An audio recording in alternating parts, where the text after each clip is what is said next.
Apakah posisi tidur itu akan mempengaruhi program nambah tinggi badan itu nanti hasilnya akan maksimal apa enggak? Kalau secara nggak langsung, kenapa dia berpengaruh atau enggak gitu? Sebenarnya tidur sendiri itu kan memang dimana ketika kita istirahat yang nantinya akan terjadi pelepasan hormon HGH secara alami saat kita tidur. Nah, posisi sendiri itu mempengaruhi nggak sih gitu?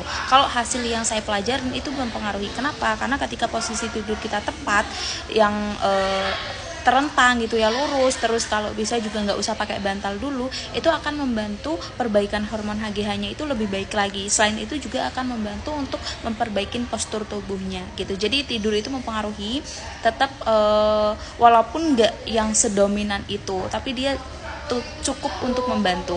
Nah, ketika kita lagi program, kalau bisa ya nggak usah pakai bantal dulu tidurnya. Tapi tetap selain pola cara tidur yang benar, kita juga harus lengkapin dari faktor yang lainnya, kayak dari nutrisi, pola hidup sehat, karena itu yang paling dominan gitu ya. Kalau tidur berpengaruh, tapi dia nggak sedominan itu, nggak sedominan pola hidup sehat dan juga nutrisi.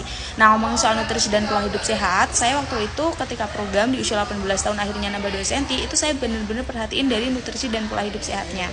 Kalau pola hidup sehat hal basic ya, kita jaga pola makan, olahraga, jam istirahatnya, jam tidur, terus juga dari tidurnya memang harus cukup. Nah, kalau nutrisi waktu itu saya lengkapin dari konsumsi suplemen dari rekomendasi teman kuliah saya. Akhirnya program saya berhasil karena memang saya sebelumnya kan pernah program selama 3 tahun di usia 14, 15, 16, tapi nggak nambah karena kekurangan di bagian nutrisinya. Alhamdulillah ketika saya program kembali di usia 18, karena saya penuhin nutrisinya dengan konsumsi suplemen tadi, alhamdulillah akhirnya programnya berhasil.